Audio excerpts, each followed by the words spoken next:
ॐ नमो अरिहन्तात्तम्।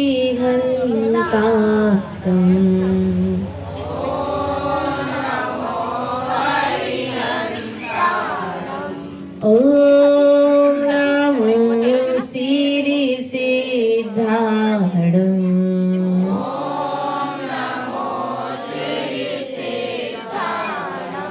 ॐ नमो आयरियाडम्।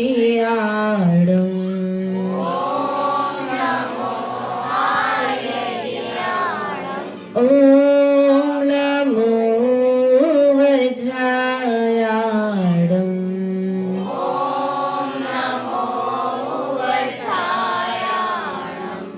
ॐ नमो लोय सवसाहुडम्।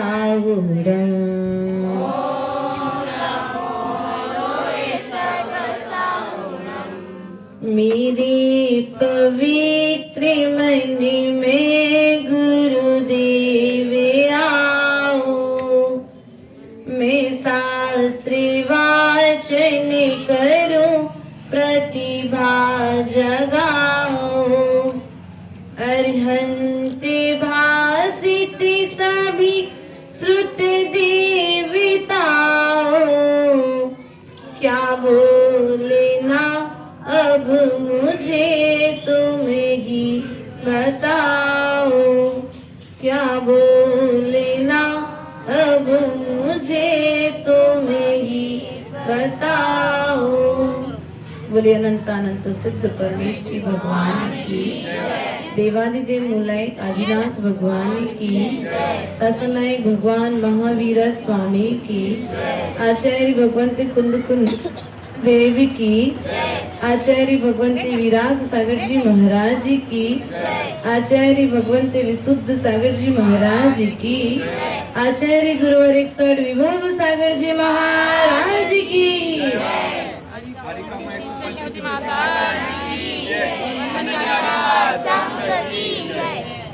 प्रिय बंधुओं, द्वादशांग मां जिनवाणी की आराधना 16 कारण भावनाओं के माध्यम से हम यहाँ पर अपने विचारों में, अपने परिणामों में, अपनी जीवन शैली को किस प्रकार से परिवर्तित किया जाए, यह कला इन 16 कारण भावनाओं के माध्यम से यहाँ पर हम सभी सीखने और समझने का प्रयास कर रहे हैं। पूर्व में दर्शन विशुद्धि अर्थात सम्यक दर्शन को विशुद्ध करने की बात आचार्य भगवंत ने कही थी। दूसरे में विनय संपन्नता, विनय मोक्ष का द्वार है, विनय मोक्ष का मूल कारण है। इसलिए प्रत्येक जीव की विनय हमारे लिए करते रहना चाहिए। शील व्रत अर्थात पापों से विरक्त होने का नाम है शील व्रत। अभीक्षण ज्ञान उपयोग अर्थात ज्ञान में अपने उपयोग को लगा करके रखना, यह ज्ञान भावना है। संवेग भावना पापों के त्याग का नाम अर्थात पापों से भयभीत रहना। कह रहे ना, पाप से भयभीत रहना, धर्मी और धर्म की सदा बात करना, धर्मी और धर्म का सदा आचरण करते रहना, यह बात पूर्व की कारिका के माध्यम से आचार्य भगवंत ने यहाँ पर बतलाई थी। आज छठवीं कारिका, छठवीं भावना यहाँ पर त्याग भावना यहाँ पर प्रारंभ होती है। आचार्य गुरुदेव छठवीं भावना के माध्यम से क्या कहना चाहते हैं, इस बात को हम समझने का प्रयास और पुरुषार्थ करेंगे। सत्य पात्रों में प्रीति बढ़ाने, चार दान देऊं, पात्र दान दे हर्ष मनाऊं, व्रत संयम लेऊं, अपना द्रव्य समर्पित कर लो, दान भावना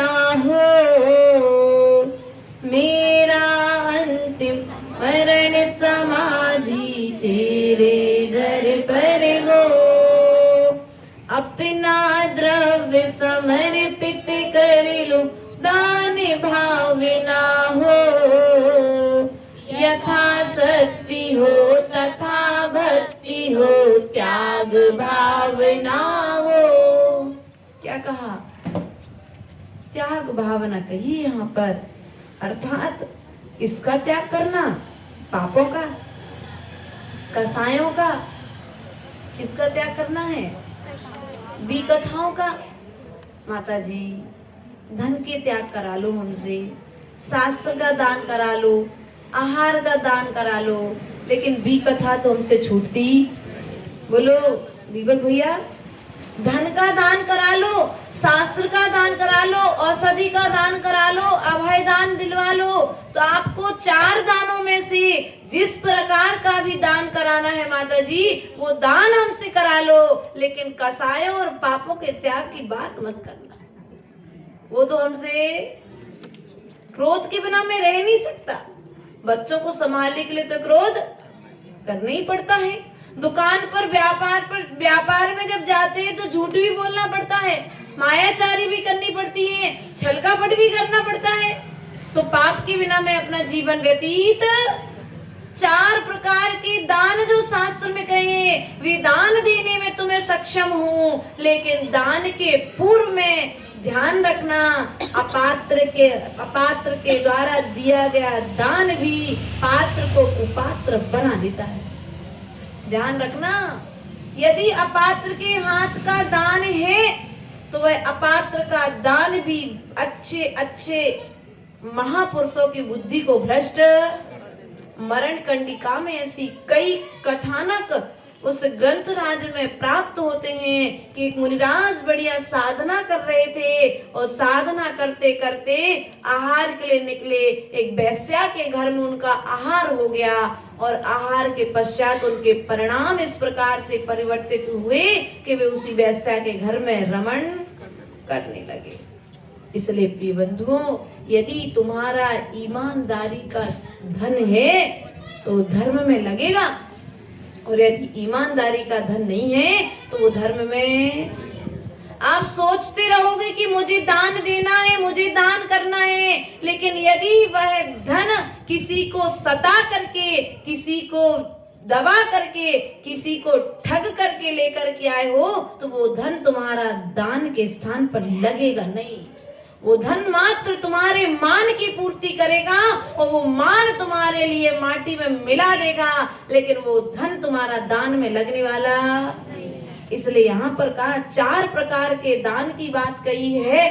त्याग भावना चल रही है तो त्याग भावना किसका, धन का दान तो हमने सीखा है, लेकिन विकथाओं का दान, कसायों का दान, बोलो सीखा है आज तक? भैया एक काम करना, आपने आज हमें आहार दान दिया था, 1 घंटे का क्रोध करने का त्याग कर देना। तो 1 घंटे का क्रोध करते नहीं है, लेकिन फिर भी कब करना पड़े तो वो 1 घंटे का क्रोध का त्याग करना भी कठिन। क्यों सिद्धि, लगता कि नहीं लगता बेटा? यदि 1 घंटे का क्रोध व्यक्ति 23 घंटे क्रोध, 24 घंटे क्रोध नहीं करता, मात्र 2-5 क्षण मिनट के लिए करता है, लेकिन फिर भी त्याग पता नहीं किस क्षण में क्रोध आ जाए।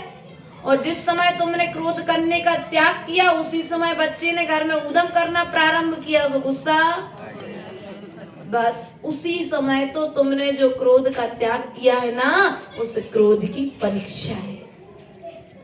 उस समय तुम्हें अपने परिणामों को संभालना है कि अब मेरा नियम है और ये नियम मेरी परीक्षा ले रहा है, अब मुझे क्रोध करना, बोलो विकथाएं करना।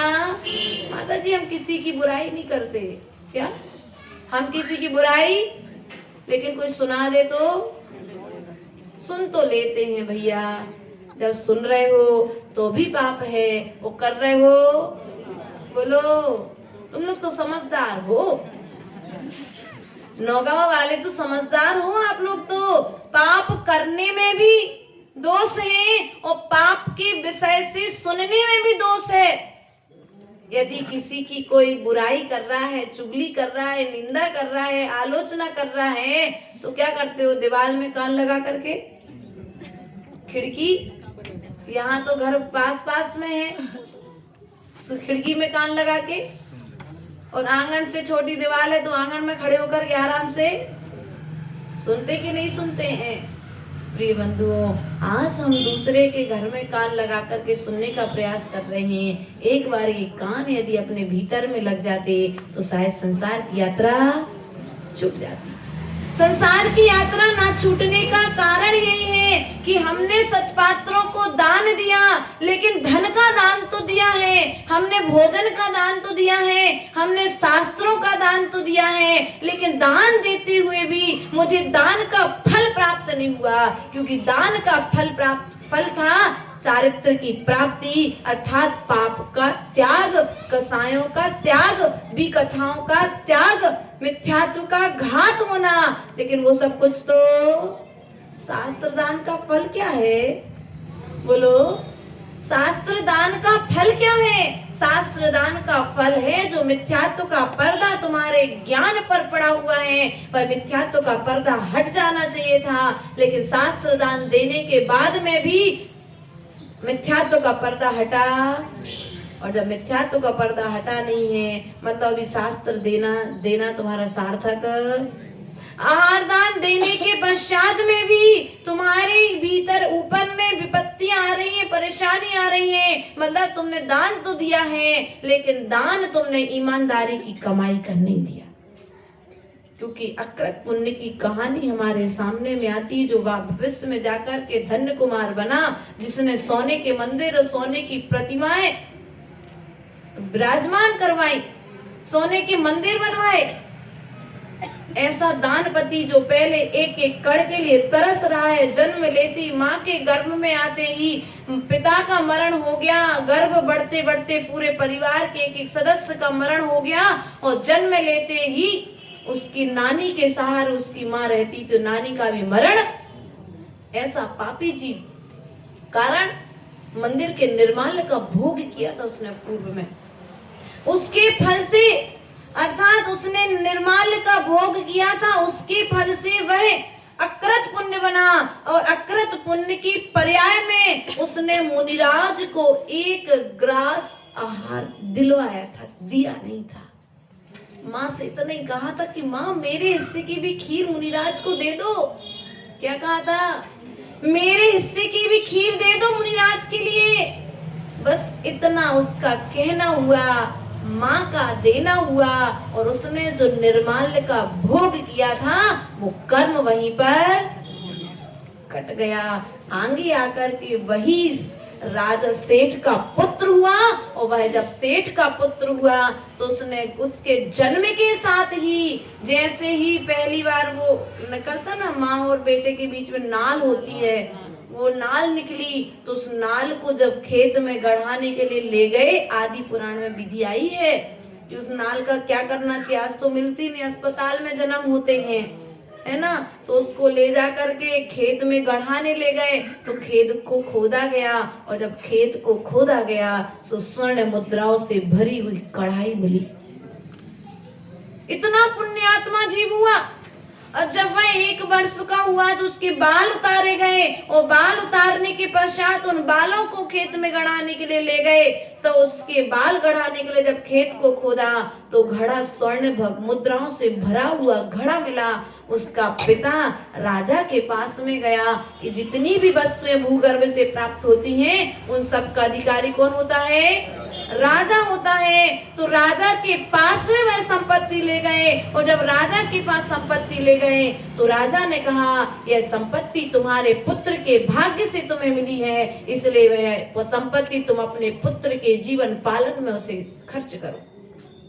प्रिय बंधुओं, कुछ जीव वही है, पाप किया था सो जन्म के साथ ही पैसा चला गया, और पुण्य किया था सो जन्म के साथ ही पैसा आ गया। इसलिए प्रिय बंधुओं, धन सबके पास में है, लेकिन धन के सदुपयोग की विधि सबके पास में है। मंदिर में कहेंगे भैया ध्वजा चढ़ाना है, कितनी बोली है? 501 रुपए। अभी पूछ के बता रहे हम, क्या कहोगे आप लोग? अभी पूछ के बता रहे, फोन करके बता रहे लेना है कि नहीं लेना है। लेकिन कहीं आज साड़ी टंगी होगी अच्छी, कितने की? 5000 दे दो भैया। पड़ोसन कहेगी भैया पूछ तो लो, क्या पूछना साड़ी के लिए? धर्म के लिए क्या करते हो?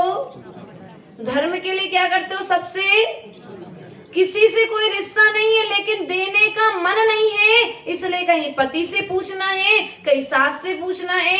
एक बार तो ऐसा हुआ भैया, एक जगह की बात है, सास बहू का बड़ा लंबा बैर चल रहा था।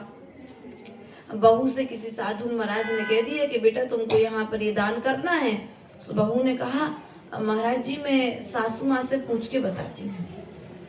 अब महाराज जी को तो पता ही नहीं था कि सासू और बहू की दोनों का बैर है। बाद में मालूम पड़ा कि उसको बात टालनी थी, उसने क्या कह दिया, मैं सास से पूछ के बताती हूँ। इनमें ये मतलब इस तरह की उस बहू की आदत नहीं थी कि हम सब बहुओं की भी आदत। बोलो, धर्म के क्षेत्रों में हम परिवार से पूछते हैं, पड़ोसी से पूछते हैं, नाना तरह के जिन से हमारे संबंध होते हैं, पहले हम डिंडोरा पीटते हैं, बाद में फिर दान। यही करते कि नहीं करते? बल्कि दान की विधि क्या है, सत्पात्रों को दान देने की विधि क्या। आज क्या है स्थिति भैया, चौका लगाने के लिए घर घर कहने के लिए जाना पड़ता है। नौगांव में ऐसा नहीं है, लेकिन कई कई स्थानों पर ऐसा देखने में मिल जाता है।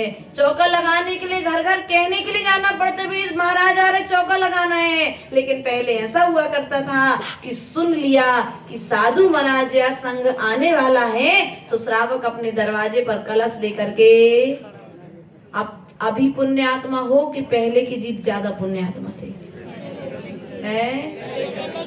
तो हो कौन? ये करता कौन है ऐसा? बोलो, ये करते कौन है? आप ही लोग करते ना, आप ही लोग हो ना। जो मना करते हैं वो लोग आप ही हो। धर्म करने वाले भी आप हो और धर्म ना करने वाले भी आप हो। क्योंकि साधु तो मात्र अपने आवश्यकों के निमित्त से निकलता है और उस 23 घंटे की क्रिया को 1 घंटे के लिए निकलता है मात्र श्रावक के अधीन। 1 घंटे की क्रिया मात्र है श्रावक के अधीन साधु की, बाकी 23 घंटे की क्रिया है भैया। पूरे 23 घंटे की क्रियाएं साधु अपने अधीन रखता है। जंगल जाना उसे खुद ही जाना है। श्रावक आ जाए कमंडल पकड़ने तो ठीक, नहीं आ जाए तो भी ठीक।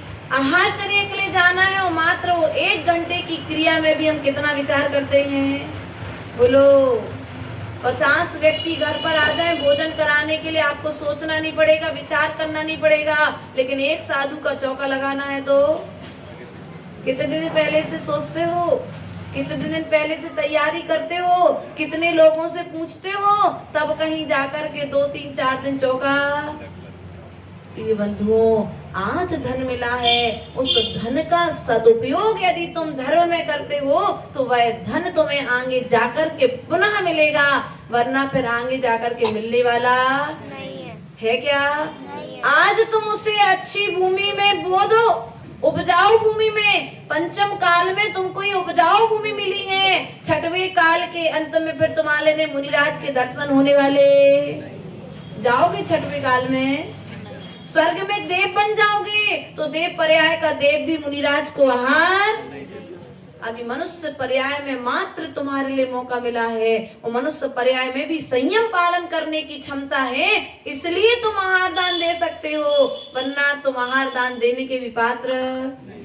हर क्रियाओं की अपेक्षा से किया कहा जाए तो वास्तविकता में जो 6 आवश्यकों का पालन नहीं कर रहा है, उस श्रावक भी आहार दान देने का पात्र नहीं है। जो अनछना पानी यूज कर रहा है वो श्रावक आहार दान देने का पात्र। जो आलू प्याज बैगन आदि अभक्ष्य वस्तुओं का ग्रहण कर रहा है वो श्रावक आहार देने का पात्र। लेकिन फिर भी साधु तो दया करके कुछ समय के लिए नियम देकर के तुमसे आहार ले लेता है, लेकिन जब साधु तुम्हारे दरवाजे पर आता है, तुम्हारे नगर में आता है, तो तुम लोग क्या करते हो? कौन सा साधु है, कौन के संघ का साधु है, कैसा साधु है, कौन से पंथ का साधु है? बोलो, यही करते। थोड़ा सा चेहरा ऐसा कर देते तो नहीं दिखाई, हमको भी तो दिखाई देना चाहिए ना। ऐसे करते ना आप लोग भी कि नहीं करते? बोलो माताओं, यदि ऐसा करते हो तो ध्यान रखना, पुण्य कर्म के उदय से तुमको आज संपत्ति मिली है, फिर मिलने वाली। पुण्य कर्म के उदय से मिली है और पाप कर्म के उदय से बेटा इसको पुण्य कर्म के उदय से मिली है फिर पाप कर्म के उदय से वापस चली जाएगी। इसलिए पुण्य के उदय में तुम पुण्य को पुण्य में लगा दो तो आगे जाकर के कुछ प्राप्त कर पाओगे। कैसे कहते हैं ना, पैसे को पूंजी से पैसे से पैसा कमाते ना आप लोग। नीलेश भैया देखो, हमने व्यापार किया नहीं इसलिए हमको ज्यादा मालूम नहीं है, लेकिन आप लोग पैसा लगा के पैसा कमाते ना, ऐसे पुण्य को लगा करके तुमको पुण्य कमाना है। लेकिन तुम लोग अपने पुण्य को पाप में ज्यादा और पुण्य में कम लगाए हो, और जहां पर पुण्य को कम लगाए हो तो उतना तुम्हें बेनिफिट होगा, और जहां पर तुम ज्यादा लगाए हो वहां पर तुम अपने पुण्य को खर्च कर मात कर रहे हो, तुम्हें मिलने वाला कुछ ही। इसलिए बंधु, सत पात्रों में प्रीति बढ़ाए, चार दान देऊं। प्रीति पूर्वक देना, क्या दान देना तो प्रीति पूर्वक देना, प्रेम पूर्वक देना। जैसे साधु तुम्हारे लिए प्रवचन का दान प्रीति पूर्वक देता है, तुम सबसे प्रेम है इसलिए प्रवचन हो रहा है। यदि प्रेम नहीं होता तो प्रवचन भी नहीं होता। इतनी गर्मी में बैठ के कौन दे प्रवचन? तुमसे प्रेम है, धर्मात्मा हो इसलिए तुमसे प्रेम है। जैसे गाय अपनी बछड़ा से प्रेम करता है, गौ वत्स प्रीति सम, निस्वार्थ भावना के साथ में जैसे गाय और बछड़े का प्रेम होता है, ऐसे श्रावक और साधु का प्रेम हुआ करता है। जैसे साधु तुम्हारे साथ निस्वार्थ भावना से तुम्हें प्रवचन देता है, आशीर्वाद देता है, तुम्हारे हित की बात बतलाता है, ऐसे ही तुम्हें भी साधु के साथ निस्वार्थ भावना से व्यवहार लो। तो सुनाई नहीं दिया, थोड़ा सा करना चाहिए कि नहीं करना चाहिए? करते हैं, दो चार की आवाज आई, बाकी लोग नहीं करते हैं। स्वयं की बेटी आई होती ना गांव में तो अभी पैर रखने के लिए जगह नहीं बचती। गर्मी का भले जेठ मास की गर्मी क्यों नहीं होती, लेकिन ये तो दूसरे गांव की बेटी है ना, इसलिए दोपहर में भी आने का समय नहीं। अभी तो तुम लोग तो आते हो, जो नहीं आते उनकी कह रहे हैं। इसलिए हमारा आपसे कहना है, प्रेम होगा ना तो गर्मी नहीं लगेगी। प्रेम नहीं है ना इसलिए गर्मी भी लगती है, प्रेम नहीं है ना इसलिए सर्दी भी लगती है, और प्रेम नहीं है ना तो पानी भी बरसने लगता है। होता कि नहीं होता है? हम घर में बैठे बैठे अपना समय बर्बाद कर रहे हैं मोबाइल चलाने में, दरवाजे पर बैठ कर के पड़ोसी की इधर उधर की बातों को सुनने में, लेकिन धर्म को सुनने का आज समय नहीं है। आज कान मिले हैं, मत सुनो धर्म, अगली पर्याय में मिलने वाले नहीं है। 4 इंद्रिय हो जाओगे। कितनी इंद्रियां मिलेंगी? 4 इंद्रिय कौन कौन सी? देखने की क्षमता तो मिलेगी लेकिन सुनने की क्षमता नहीं मिलेगी। आज तुम धर्म को मत सुनो, अगले जन्म में अर्थात इसी भाव में तुम नमोकार मंत्र नहीं सुन पाओगे मरते मरते।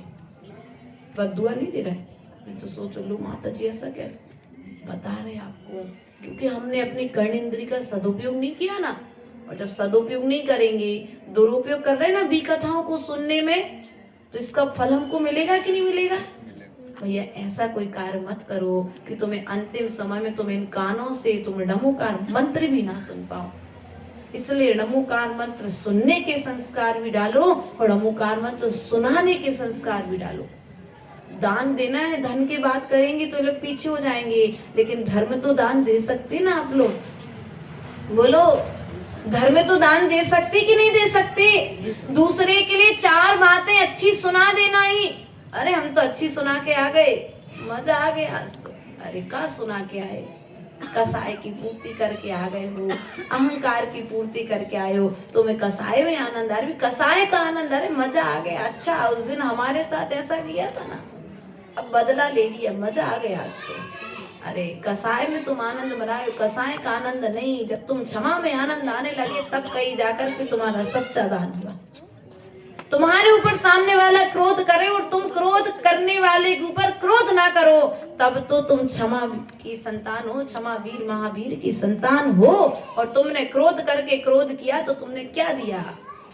बोलो, सामने वाले ने तो तुम्हारे कर्म निर्जरा में सहयोगी बनाता, उसके निमित्त से तुमने नए कर्म का बंध और कर लिया। अब बोलो कहाँ जाकर के छुड़ाओगे? इसलिए बंधुओं, दान देने की परंपरा यदि हमें प्रारंभ करनी है तो पहले हमें धन का दान देने के साथ साथ पहले कसायों का त्याग और पापों का त्याग करना पड़ेगा, तब कहीं जाकर के हमारा धन धर्म के क्षेत्र में लग पाएगा। सत्पात्रों में प्रीति बढ़ाए, 4 दान देऊं, पात्र दान दे हर्ष मनाऊं। क्या?